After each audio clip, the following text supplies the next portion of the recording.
the Unified School District. It is with great pleasure to be with you tonight and for me to introduce our presenter today, Sergeant Brian Gunsley, who's going to talk about the valuable life-saving information on the fentanyl crisis. This is a subject in which we all should be deeply interested because being aware may make the difference between life and death. The sergeant works for the Orange County Sheriff's Department and brings over 24 years of experience with him. Please join me in welcoming Sergeant Brian Gunsley to present on illicit fentanyl.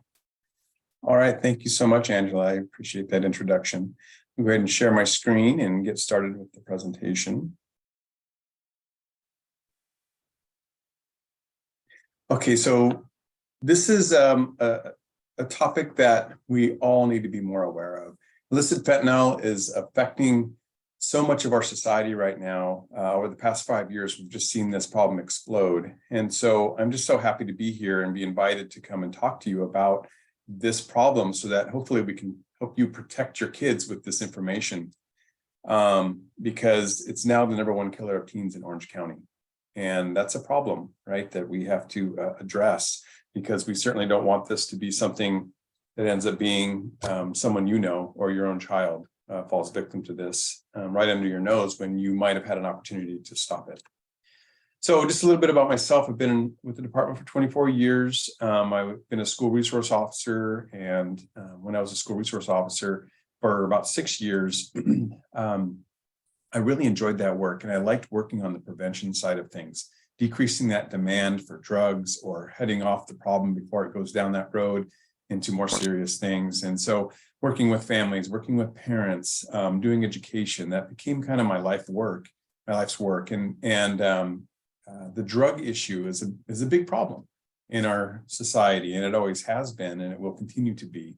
And so addressing it and trying to reduce the harm that drug and drug addiction can cause in our society and into individuals' lives, I think it's really important work. And so I've really spent a lot of time educating, getting education, and constantly educating myself in the latest trends. And so that's a lot of the information I'm going to provide for you tonight, is stuff that goes up to even just a month ago. I was at a training at our California Narcotics Officers Association, and I've updated all my information so that you have the most recent information on this topic. Just so you know that we started really seeing this problem occur nationally around 2015, 2016. That one blue line that you see taking off there, that's opioid or synthetic opioid related deaths. And that's where our problem here in Orange County also started happening.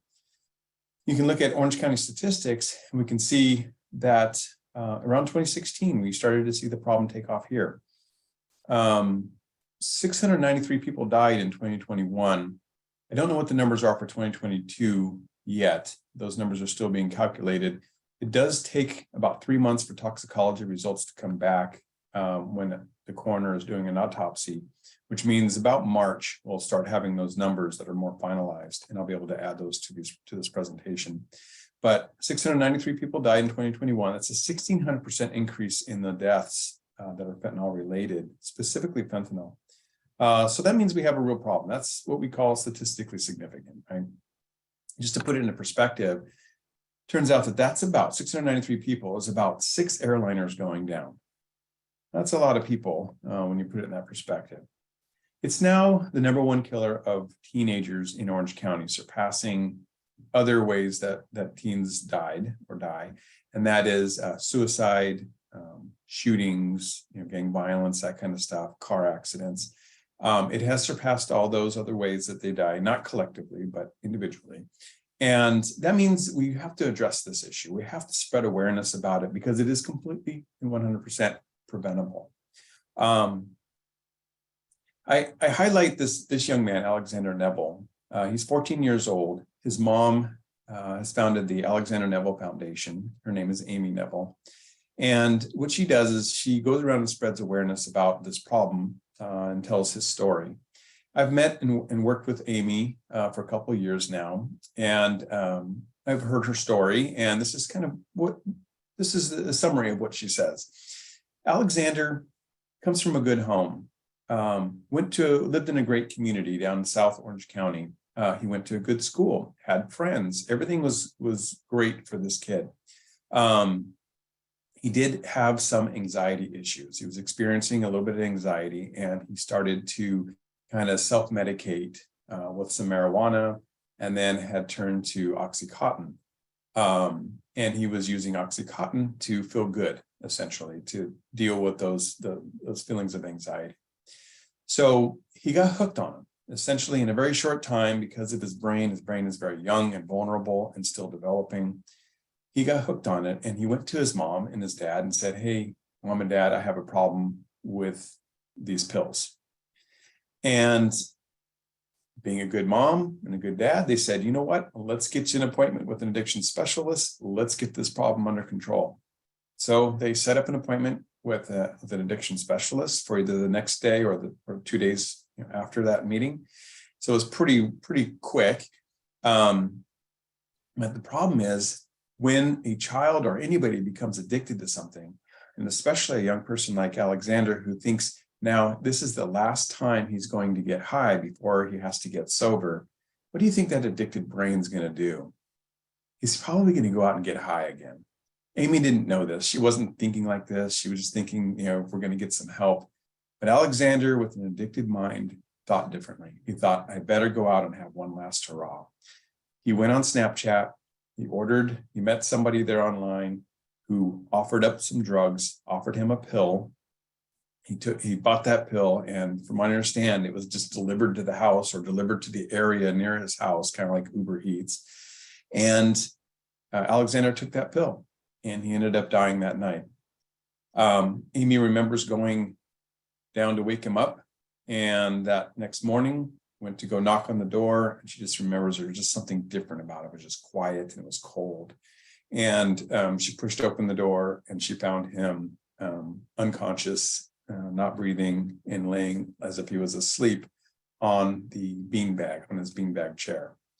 And he was had been down too long and not breathing too long to be able to be saved. And so now, as a result of that, age 14, that's so young to be experimenting with drugs, but that's the age that they start experimenting with drugs. And unlike, when I was younger, you might be able to get away with experimentation for a little while before you end up, killing yourself. Well, nowadays with fentanyl, one pill can literally kill. And that's kind of the new slogan, is one pill can't kill, because it's true. These deaths, if you look at young people, so you might think, okay, well, only 19 people died in 2021 under the age of 18. And you think, okay, it's not a high number considering 693 people died total in 2022 or 2021 in Orange County. However, if you look back, I think it's 4 years, there was 0 teenagers dying from fentanyl, and now there's 19. That's a considerable increase. But if you look at the stats between the age of 10 and 25 or 24, you have a big number, you have a big jump occurring, right? 18 to 24, very vulnerable to this, to being killed by fentanyl. That's when the brain is developing. Till the mid-20s, the brain continues to develop, and that's where they're more susceptible to addiction and to be hijacked by this drug. This drug is so powerful that it not only is it potent, but it's also highly addictive. So once or twice, and these young people may be addicted to it. Here's a young lady not too long ago who passed away, who went to Troy High School. And Troy High School is a very prestigious high school. It's meant for kids who do very well in school. And Trinity, her mom, said that Trinity had gone to a little gathering with some friends. She came home and she was what she called on the nod, which means that Trinity was starting to fall asleep, and then she'd wake up, fall asleep a little bit and wake up. And that's being on the nod. And that's an indication that somebody's under the influence of an opioid.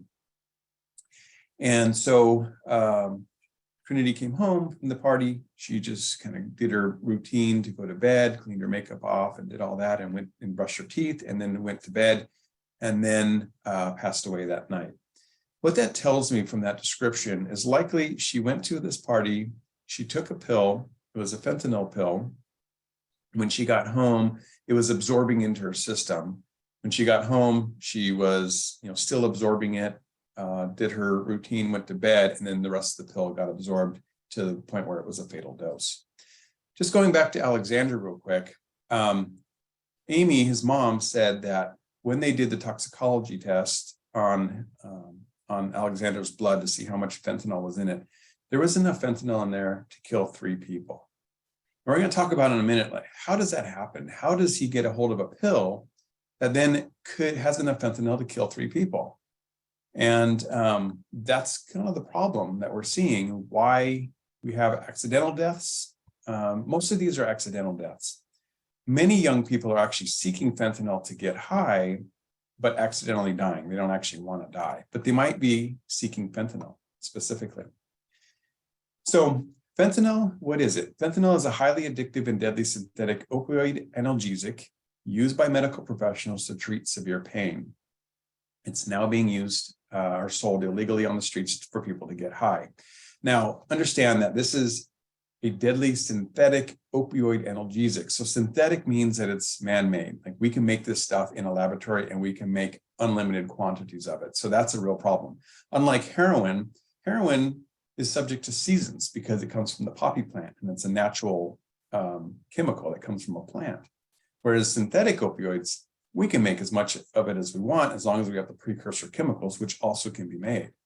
So that's where we are seeing this issue with tons of fentanyl flooding our streets, because as long as there's a demand, they're going to provide it. And when I mean they, I mean right now it's our cartels, the cartels south of our border that are illegal, right? We don't have control over them. We can't get control of them because they're not in our country, but they are shipping tons of this fake medication, this fake fentanyl pills to us. It's 50 to 100 times more potent than morphine and 30 to 50 times more potent than heroin. It's sold as a counterfeit pill or a powder form, mostly pill form for our teens. And it looks like other drugs that we're familiar with, such as Xanax or Oxycontin or Percocet.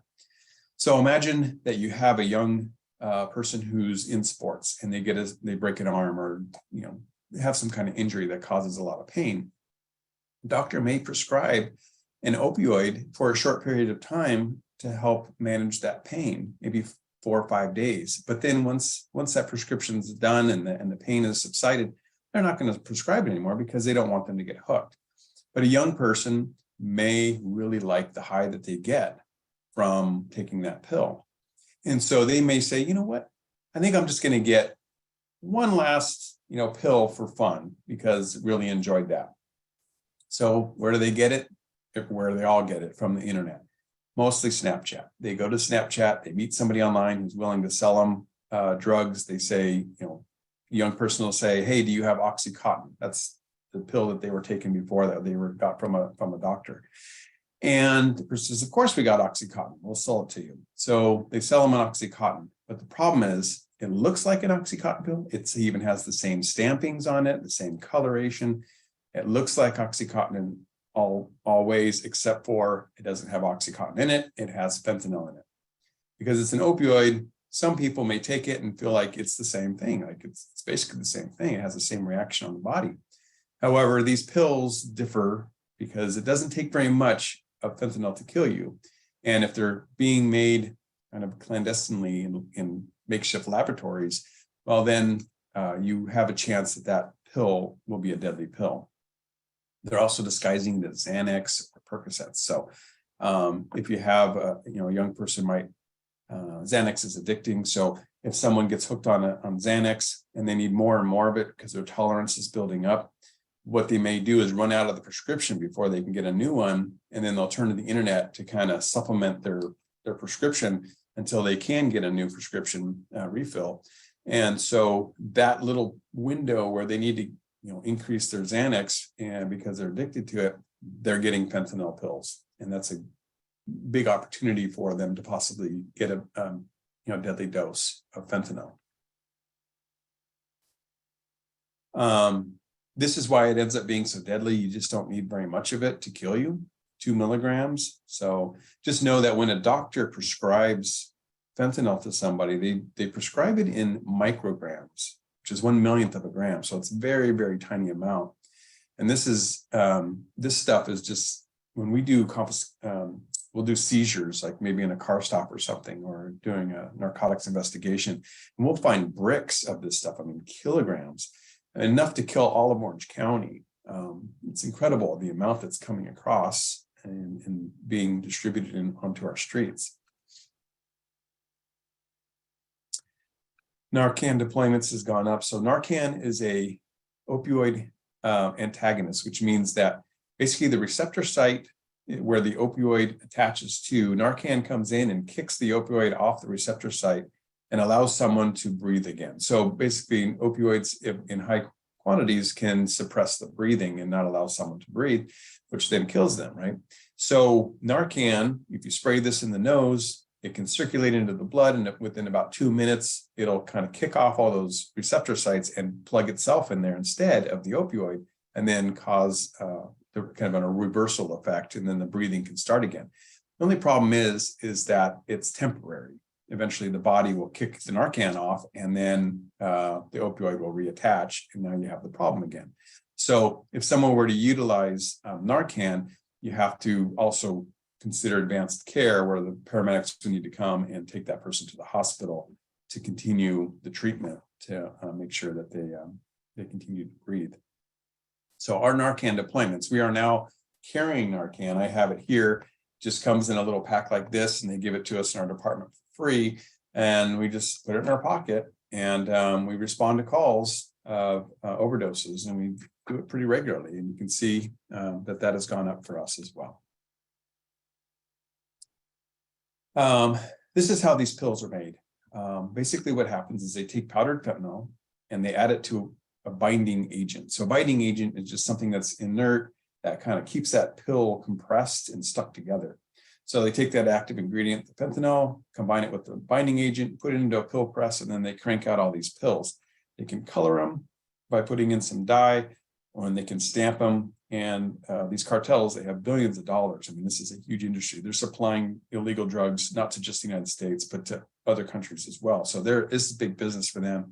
They can buy these pill presses and crank out thousands and thousands of pills a minute. And so they look just like other pills that we're familiar with. Problem is that the production, the demand worldwide is so big right now that they are actually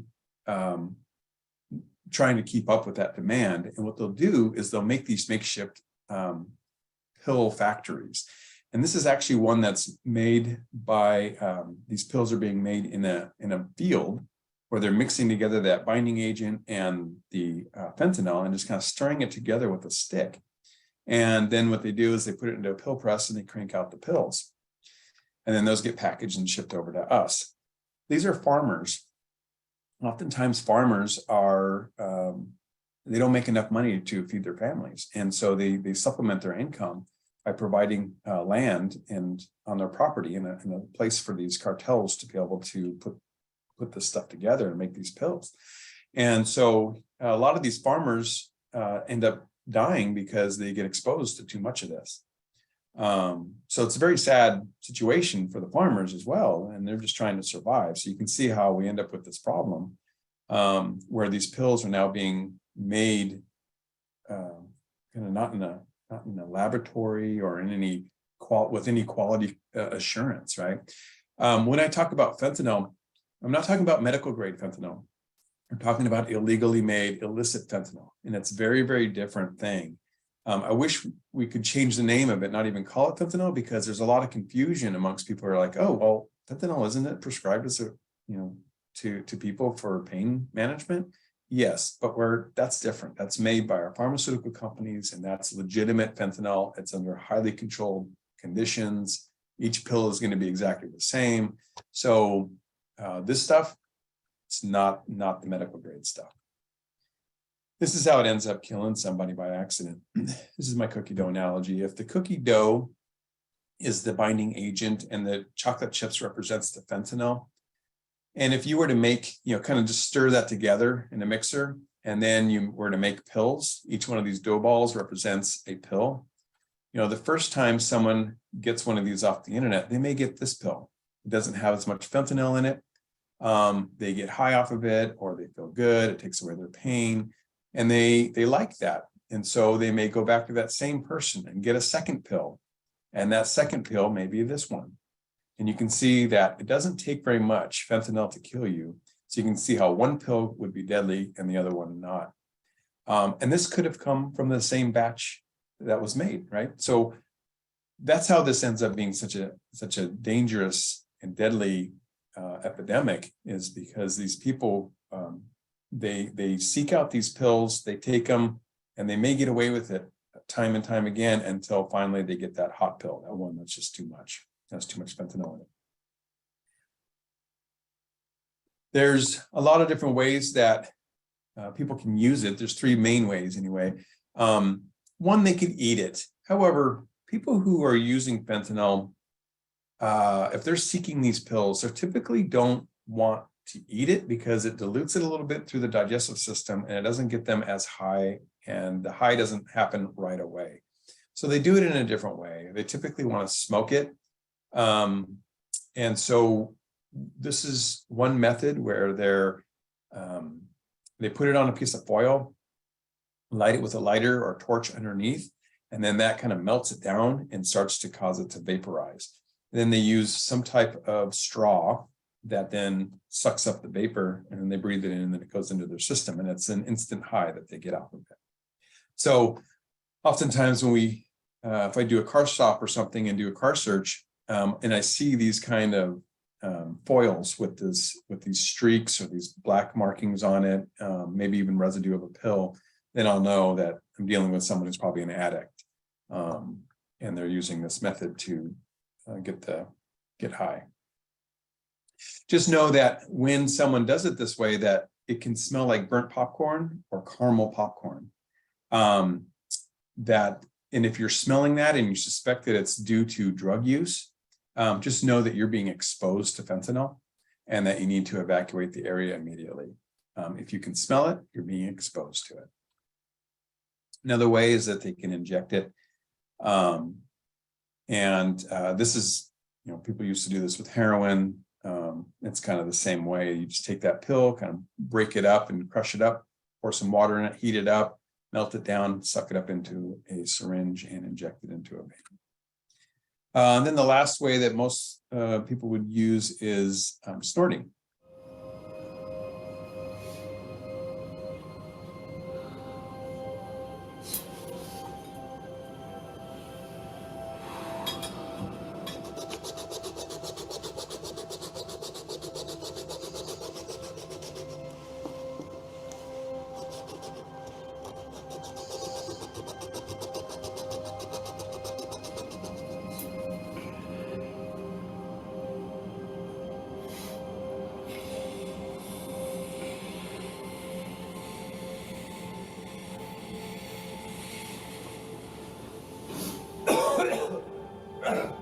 It's never gonna stop.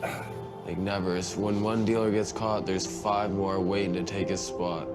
Like, this will never stop. As long as there's a demand for pills, they're gonna keep coming.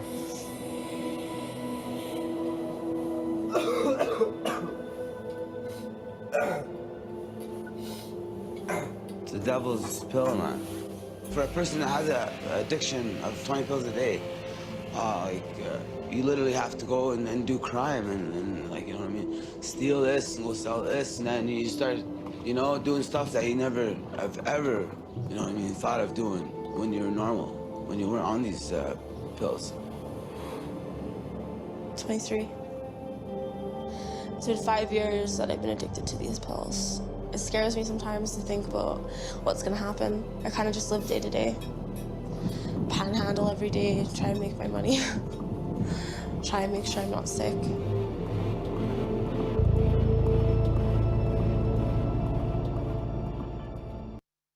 So you can see how these young people, they're just hijacked. Their brains are taken over. They can't do anything. They can't function.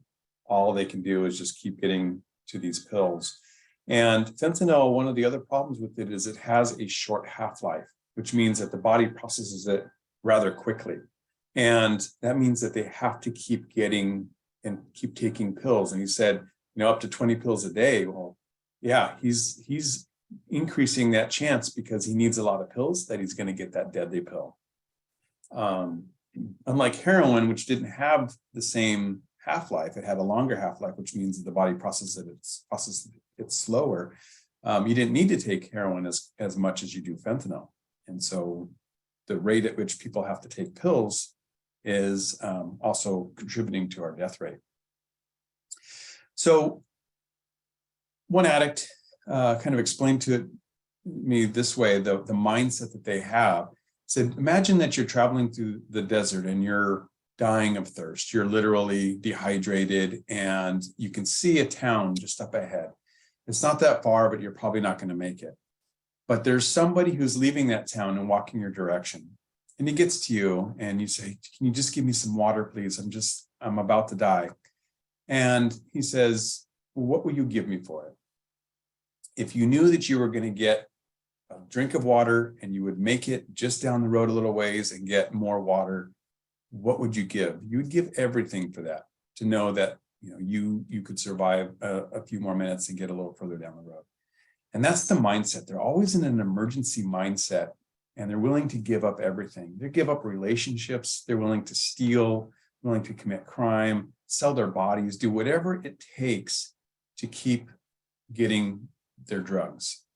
And so that's that mindset. So how do you rationalize with that person, right? How do you just say, hey, just stop doing it? It's not that easy. It's a disease at that point. It just takes over, and then it becomes where there's addiction specialists, people who understand this stuff, have to get involved to deal with it. So on the nod, so when someone's under the influence of an opioid, here's just some examples. I see this when I come to work around, I get off the 5 freeway and then I head west on First Street to come into Santa Ana headquarters. And I see this sometimes where they're just kind of, hanging, kind of doubled over like this, but still standing. It's kind of an interesting thing to see. And that's kind of just opioids. When they're just under the influence, they're still able to stand, but they're just kind of bent over like that. These people are just high, extremely high. Here's another example of it. Someone actually recorded this lady still standing, but under the influence.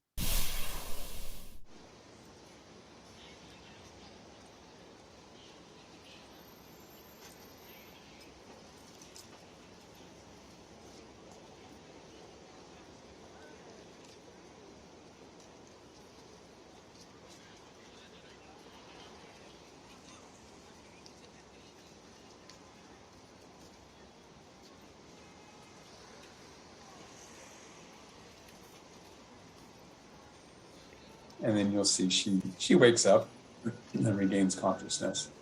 Never quite falls over or anything. So that's called being on the knob. Social media. This is where these young people are getting these drugs. Mostly off of Snapchat, because Snapchat, if you're not familiar with it, the message will disappear after a few seconds.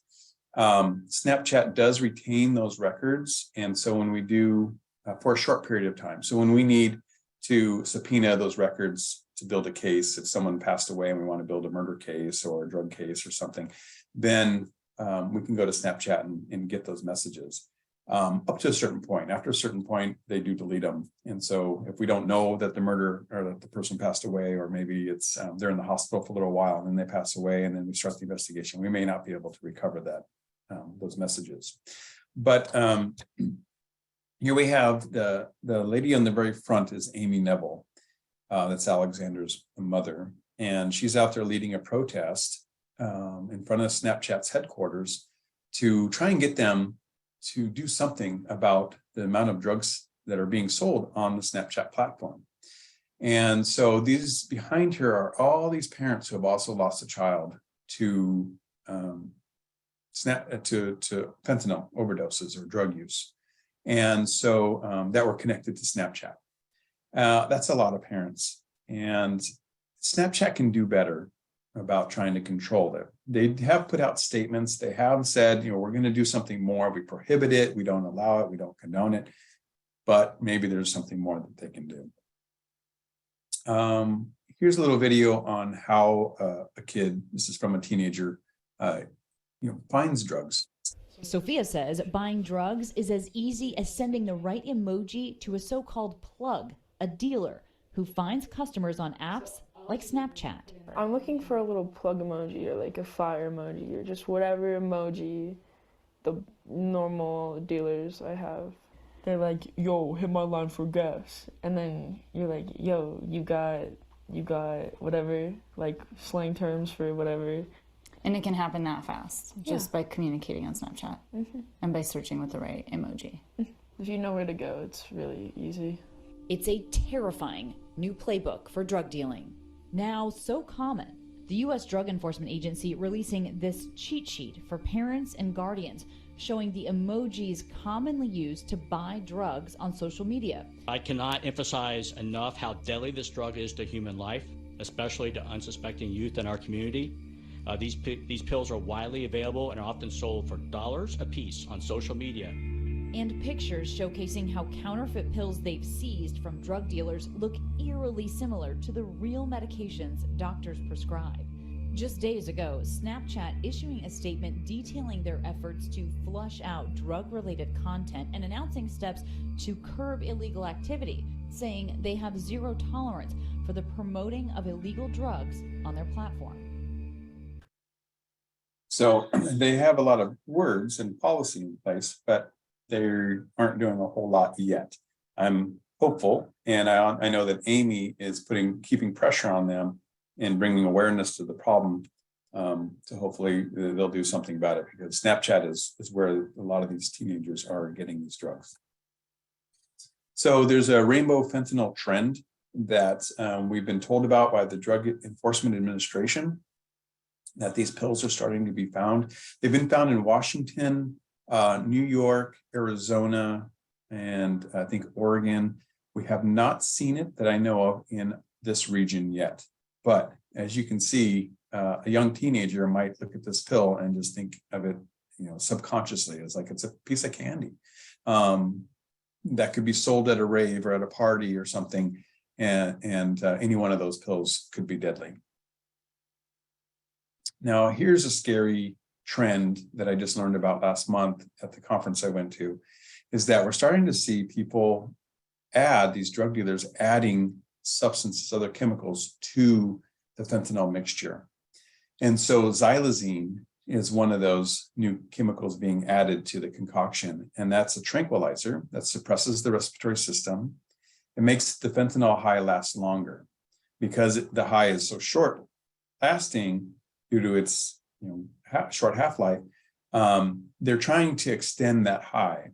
And so the problem is that now we're adding another respiratory suppressant, in addition to fentanyl.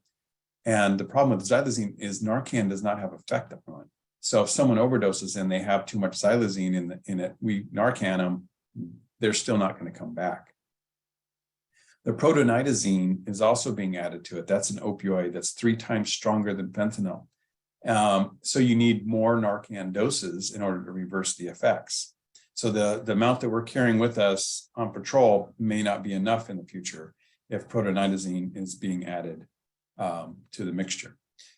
Xanax, which is a benzodiazepine anti-anxiety drug, is also being added to it. Narcan does not have an effect on it, and that suppresses the respiratory system. Also, Valium is being added. Which is again, Narcan does not have an effect on the Valium. So we are going to see these trends increase, which means that the fentanyl front is going to become more deadly. And it can even get worse in the future. There's another drug called carfentanil, which is an opioid that's synthetic, and it's used to tranquilize elephants and rhinos. It's 100 times stronger than fentanyl. And you can see on the right-hand side how small of amount. If the fatal dose for fentanyl, you can see, is just that tiny amount, and then right next to it is carfentanil, which is so much smaller. I mean, just a grain. And you can imagine if they're going to start making pills with that in it, that's going to be extremely deadly. Tips on handling drugs. So we know fentanyl, the powdered form, is being added a lot of times to other street drugs. So cocaine and methamphetamine and heroin, fentanyl is being added to it to enhance the highs. So you have to be careful because fentanyl is transdermal, which means it can pass through your skin. In fact, fentanyl is prescribed, the medical grade is prescribed as a patch that goes on the skin, and then it just kind of goes in at a rate using the technology of the patch. But this fentanyl can be absorbed into your skin. So if you do accidentally come across some drugs and you don't know what it is, you can assume that it's fentanyl. Make sure that you don't breathe it in. If you were to put it inside of a package, that when you kind of seal up that package, you might burp that bag to get the air out of it and ziplock it. That burping of the bag to kind of get the air out might push some of that powder up into your face, and you breathe it in. Fentanyl can be, breathed in, can seep in through your eyes. It can go in through your skin. If you do get it on your skin, what you want to do is not panic, because you probably didn't get enough to absorb into your skin unless you have a cut or something, some kind of exposed skin where the fentanyl can go directly in. Skin is still a pretty good barrier to it. You just don't want long exposures to it. And so what you can do is just wash it off with soap and water. I've been trained that don't use hand sanitizer to try and disinfect your hands after touching fentanyl, because it'll open up the pores and allow it to kind of seep in, absorb into your skin a little easier. So if you do have an accidental exposure, soap and water is what you want. This is just something to maybe pass along to your kids, that there's no criminal charges for people who are overdosing at a party, for instance. So let's say sometimes people might use drugs in the bathroom that are kind of those heavier drugs, inject a drug or something, or smoke it in the bathroom when they're at a party. And then they might pass out in the bathroom. So a young person might, go to use the restroom and find somebody down. Well, they don't want to call 911 because everybody else is partying too. Maybe they're drinking alcohol, smoking, smoking weed, doing their thing. And then everybody else is going to get in trouble for this one person down in the bathroom. The Good Samaritan law says that no one's going to get in trouble. We're not going to charge anybody with a crime as long as law enforcement and the fire department are called to deal with the medical emergency. And this law came about because we had a problem where people were dumping bodies in the emergency room parking lot, and they were already gone. They had already been down too long. Or maybe they would clean up the scene first and sterilize it and then call 911, and then we'd come, and it was just too late. People would pass away. So the Good Samaritan law came about for the need. And so young people should not be afraid to call 911. Don't worry about getting in trouble. Law enforcement will show up. I know what I would do. I would shut down that party. I would call parents. I would make sure that everybody who has been drinking is not, there's nobody else who's going to be going down as a result of the exposure to the fentanyl, scene safety and all that stuff. But I'm not going to just walk away and let this party continue. That's for sure. So the pathway to fentanyl starts with less serious drugs. Time and time again, we see how young people may start to self-medicate. The teen years, they're all about detaching themselves from the parents and kind of learning to make decisions and live life on their own, right? That's it. It's a transition period from childhood to adulthood. And in that transition, there's less reliance on parents. So you may not be aware of some of the things that your kids are doing unless you're looking for them. And they may turn to their friends for some of the problems that they're experiencing. So let's say a young person starts experiencing anxiety, or they have a breakup and they want to feel better. And now they're turning to their friends like, I'm really sad and bummed. They go, oh, well, try this. This will make you feel better. And so it's marijuana. It's something, could even be in a Monster energy drink, that there might be a correlation, according to the training that I just received, between these monster drinks that have high contents of caffeine in it, that for that young developing brain, it's just too much caffeine and it stimulates it too much, and it actually causes anxiety issues. And so a young person not realizing that the caffeine drink, the Monster energy drink, is actually the problem, they may try and self-medicate and reduce their anxiety by turning to marijuana or turning to a pill, turning to their friends and asking for help, rather than realizing that they need to cut back on the energy drinks. So those anxiety disorders could lead to that pill-seeking behavior. And which, if someone says, a friend says, well, I take anti-anxiety drugs, I take Xanax, you should try it, it'll help. And so they go to the internet and order up a Xanax, and they're not getting Xanax, they're getting fentanyl. Just some research that I found from the Center for Disease Control and Prevention that just says that if someone under the age of 15 starts to drink, they're 6 times more likely to be an adult dependent on alcohol than if they just waited to 21 years of age. So that just means that due to brain development, they are far more vulnerable to addiction than if someone were just to wait. So there's kind of a good message in there to just have a talk with your kids and say, hey, I understand that alcohol exists, nicotine and smoking, vaping exists, that if you want to try those things, okay, fine. But how about just hold off until your brain fully develops so that you don't end up with an addiction problem for the rest of your life? Wait till 25. Wait till 25 and then maybe have that drink and go out and socialize, because it's safer that way than having to deal with that addiction for the rest of your life. And if they wait till 25, they will be less likely to pick it up anyway when they turn 25, because the brain's fully developed, the logic system's fully robust and working, and they've learned to live till 25 without it. I actually did this with my kids, who are now 25 and 21, and my son, he said, I'm not going to drink, Dad. I've heard all the stories. You've educated me well. I'll wait till 25 before having a drink. He's now 25 and he's like, I've made it this far. I don't even need it now in my life. And then my daughter's doing something similar where she's now 21. She's like, I don't even need to drink. And so I'm very proud of them, because I think that they're making the right choice to kind of abstain from the alcohol and all those addictive substances, because of their brain development. They're just so vulnerable. This research that I found was a correlation between the risk factor and drug use. This can help you kind of understand if your child is at risk of maybe picking up drugs or using drugs. So the number 1, it says poor self-esteem. That's actually a low correlation, and then 10 is a high correlation. So poor self-esteem, I used to think that was one of the biggest problems for teens. According to the study, very low correlation. But the highest correlation is pure drug use, which means they're hanging around with other people who are using drugs. And it doesn't matter what it is, whether they're vaping, whether they're using marijuana, drinking, that kind of behavior where they're surrounding themselves with other people who are using. If they're not using now, they're likely going to be using, because they're fitting in with those friends. They want to be part of that group. And so that pressure becomes very high and natural for them to fit into that group. They'll try it. So that pure drug use has a high correlation.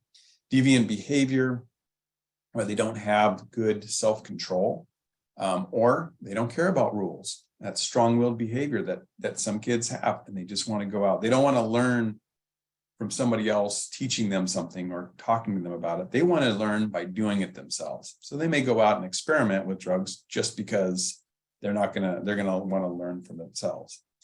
And then adult drug use. So that means people that are adults in their life who are also using. That increases the risk that a child will use as well, because they're seeing it and it's normalized in their life.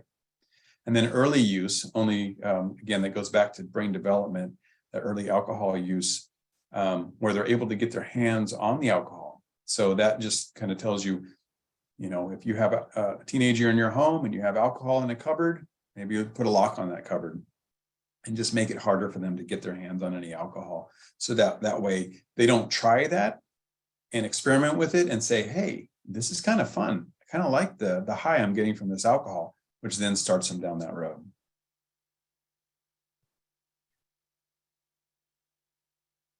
So drug use occurs where denial and inaction exist. So denial could be, I know all your friends are using, but I doubt you are. Well, we know that that's a high correlation. So that's a denial kind of thing, like, hey, let's not ignore that correlation and say, oh, well, I know your friends are using. Sometimes it's easy to see when someone else's kids are using drugs, but you don't see it in your own kids. And then if you do see it in your own kids, doing nothing about it is, again, allowing it to just progress. And so those two things really allows drug use to kind of take off and addiction to take hold. If you suspect drug use, look for the evidence. Kids are really, really good at convincing you that you did not see or smell what you thought you saw or smell. So what you'll do is they'll come home, you kind of smell some alcohol in their breath, you question them about it, they're like, no, you didn't smell that. And they're kind of like the Jedi mind trick. This is not what you saw. This is not what you smelled. And so what'll happen is you need to get that evidence. So if you do a drug test or you search their room, their backpack, their car, their cell phone, and you find some evidence in there and you say, here's the evidence, let's have a talk. That's what you kind of need so that you can, one, not be tricked by them, and then that allows them to continue to use. And we don't want them to get away with it. We want them to know that you're on it and that you're going to make it really hard for them to use. And you are the anti-drug, and you're the best person for it as a parent. You're absolutely the best person. Law enforcement is not the best person. We don't have your child's best interests at heart. The school does not. Nobody else does. You are the one who has your child's best interests at heart. So you are the best person to deal with this problem. Addiction starts as a choice that becomes a disease. And so when it becomes that disease, we sometimes think, well, why don't they just stop? Why don't we just continue talking? Well, it's a disease of choice. They can no longer make that choice to stop using. And so once you understand that, then you need to get addiction specialists involved. You need to seek the help and the support for yourself, because it's a long road and it's a difficult road for you to deal with this problem, but you can't give up because it's your child. Right? So getting that support that you need, and also finding the addiction specialist and then working on the problem as a family is very important. Good people become addicted. Don't think this happens to only the bad kids or bad people. I've met a lot of young kids, especially when I worked as a school resource officer. I would have never suspected these kids were addicted to alcohol. And they were. I had some that worked literally right outside my office at the high school, dressed wonderful every day, sweetest, girl that was out there. She was an aide for the office. And the nurse came to me and said, hey, she goes home a lot and she seems to be sick. But she's like, one of these times I actually smelled what I thought was alcohol on her breath. And so I said, oh, well, let me take a look and see. Next time she comes in sick or needs to go home, call me in and I'll have a little wand that detects alcohol. And maybe I'll wave it over her water bottle or something and see what it says. It was a very sensitive little wand. And so sure enough, she calls me in, and the young lady has a water bottle there. And so I just kind of wave it over it, and sure enough, it registered. And she was sitting there in the office right under our noses drinking vodka. And it was in that water bottle. She was pouring out the water and putting in the vodka. And she just sip away at it. So what we did, we didn't charge her with any crimes. This is, for me, this is a problem of, health problem. And so we get parents involved and get her the help that she needed. She actually came back later and thanked me for exposing the problem and getting the help that she needed. She didn't know what to do. Don't assume this problem will go away on its own. It progressively gets worse. And start with your healthcare provider. Consult an addiction specialist. And then if you suspect that there might be an opioid involved, buy some Narcan. Get that in your home. You can get it at local pharmacies. They do charge you at the pharmacies. They might have you answer some questionnaires. Ralph's will not have you answer questionnaires, but it is a little more expensive there. The Solace Foundation will provide you with free Narcan. You can go to their website, the Solace Foundation of Orange County, and they will, you just have to attend a training session, and then so you know how to use it, and then they'll give it to you for free. And then if you want to, and you find drug sale activity, someone is out there selling fentanyl and you discover it, or your child tells you about it, one place that you can report it is to occrimestoppers.org. Go in there and enter all the information that you know, and then it will get sent to the agency whose jurisdiction it's in, and they'll work on that case to try and prevent further problems and death. So this is something over the years, I've working with families and raising my own kids and stuff, kind of came to this idea of a great protective factor is this. It's the law of human nature is what I call it. And it's children need to feel loved, accepted, and wanted. We all do, actually. But how do we express our love to our children? Are we making sure that they understand that we do love them in ways that they understand? Because if communication occurs in the recipient, we may say we love them, or we may say, oh, of course my kid knows that I love them. Well, how have you demonstrated that or told them so that in a way that they understand? So when I taught the Parent Project, which is a parenting class for parents with out-of-control teens, they talked about 3 ways that teenagers recognize love. And that is verbal I love yous, hugs and kisses, and then written communication. So leaving a note in their lunchbox, leaving a note on the mirror, on a sticky note on the mirror, saying, hey, I love you, I hope you have a great day. Cards, things like that. Those are great ways to communicate that love. And what that does is it causes them to kind of soften. It improves the connection.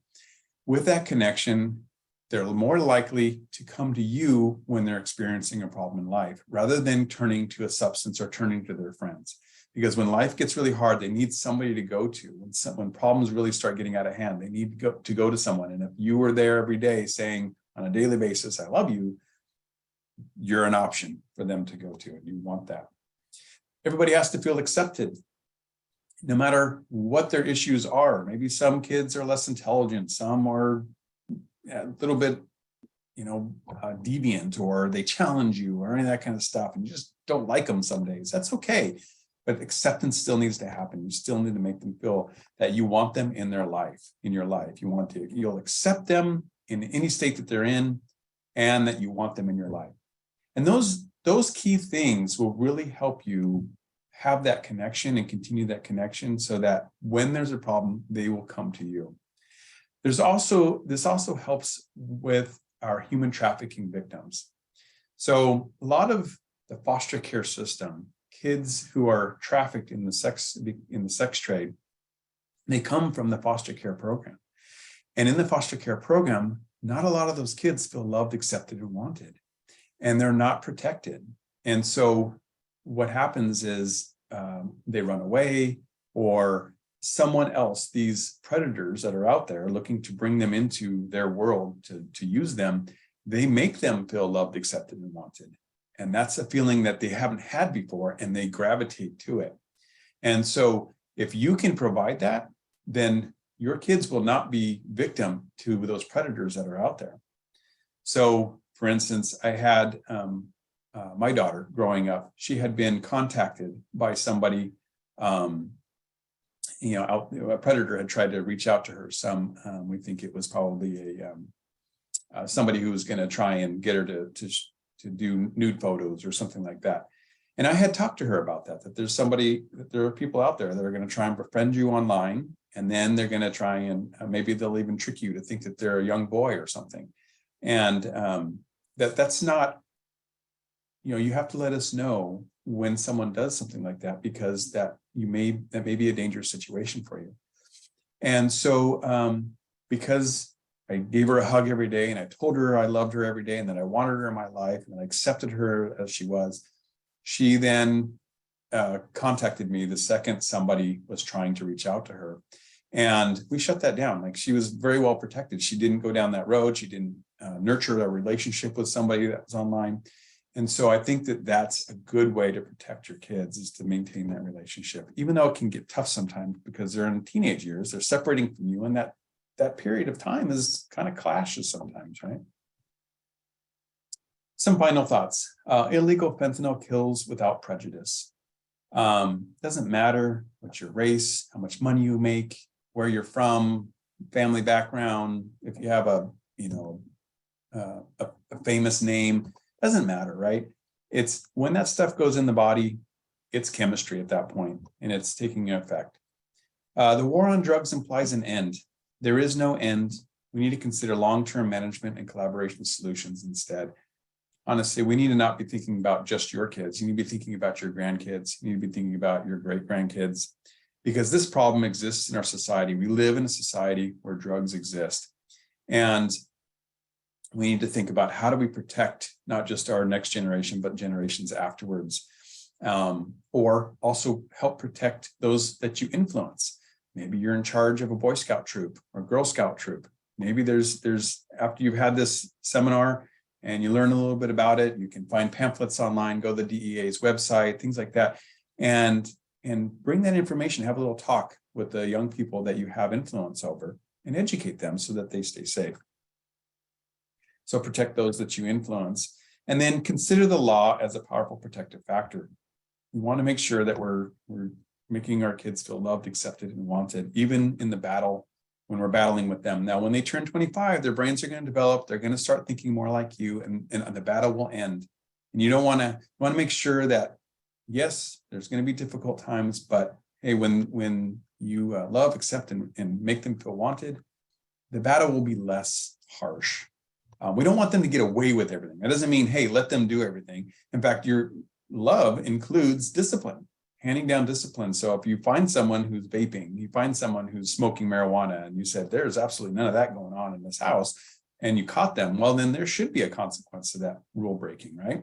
And so that's actually love. And when you tell them that you love them every day, it makes it less about an emotional response and saying that it's because you hate them, right? It's not because of that. Because every day I've said I love you, and because I love you, I'm going to discipline you. That's just the way it works. Developing brain is more vulnerable to addiction than the adult brain. So we do have some parents out there that will provide alcohol to their kids because they want them drinking in the home rather than drinking someplace else. That's kind of like giving up on the whole idea that, kids are, of course they're going to drink. That's not necessarily true. They might try drinking here and there, but we want to reduce the frequency in which they're drinking, because if they drink more frequently, they're likely to become addicted, especially because of that vulnerable brain. So we want to reduce the use. That's the ultimate goal. We can't control everything, where they are at all times. But if you're supplying the alcohol in your home and allowing them, to have, you're introducing more of that alcohol and making it more frequent. And that certainly could lead down the road to addiction. So I just think, a strong message of, hey, we're not going to allow that to happen is the healthiest and best for a young person. Here's some sites that if you wanted to get more information, these are all great websites. This is the Solace Foundation down here, Solace Foundation of OC.org, and they can provide free naloxone for you. You just have to go to attend a training session. That's my information. You can give me a call or send me an email, and I'll be happy to answer you. I can also come out and talk to your young people. We do drug education for elementary schools and high schools and junior high. I did an assembly today in a school in Tustin. So it's kid version. The stuff I showed you, like I don't want to show kids how to use drugs or how to get drugs, but we do talk about the dangers of fentanyl and how it is a problem in society. Just educating them a little bit about this stuff is important so that they can make good decisions as they grow up. And so if you want, you can give me a call, and one of my deputies or myself will come out, and we can come and talk to your Girl Scout troop or your Boy Scout troop or your organization that you're involved in or your school. All right. Well, thank you. I'd be happy to take any questions that you might have. Looks like we have a few questions in the Q&A. The first one is it true that because of Adderall shortage, that fake Adderall is also being sold and can sometimes be laced with fentanyl? Yes. And so I do want to say that lacing is not probably the right way to think about it, because these are just counterfeit. There's no lacing. So lacing implies like you took the original form and then you added something to it. These pills are just counterfeit. There's no original chemicals in it, original medicine in it. And so yes, because fentanyl is so cheap for these manufacturers, for these cartels to make it, because you can synthetically make it with cheap precursors, and you make these. And by the way, when you put these precursors together, you can make different versions of fentanyl. There's something like, I don't know, 1,000 versions of fentanyl that are out there, and some are more potent than others. And it just depends on the lab, makeshift lab that's making it. It can be sold as Adderall, but it's fentanyl. It's a fentanyl pill. Just assume anything. 98% of the pills that we confiscate that look like other pills, like Xanax, or that look like Percocets or Oxycontin, they are fentanyl. That's just the stuff that's being sold on the street. Assume it's fentanyl. Okay, our second question is, my son and all of his friends are on Snapchat. What can we do to protect our kids? So I think that the best thing to do is to get them off Snapchat. It's just so dangerous, especially if you suspect that there might be drug use going on. And use a different platform. Use Instagram, use something else. You can also have a talk with them about the dangers. If you feel like you can do that, you have a reasonable child that's willing to listen and work with you, that you can share your concerns about what's happening on Snapchat, that drugs are being sold there, and that people may reach out to you and offer drugs to you on Snapchat, and they use Snapchat because it disappears. And having those conversations can help them kind of navigate that world a little bit better, by knowing that there is danger that exists and not everything on Snapchat is safe. Ultimately, if you do have that kind of control to remove it from the phone, I would recommend removing it completely. I mean, it's just nothing real great happens on Snapchat. Thank you so much. And our last one is just a comment stating that the presentation was outstanding, and thanking you very much for a great job and all that made this happen.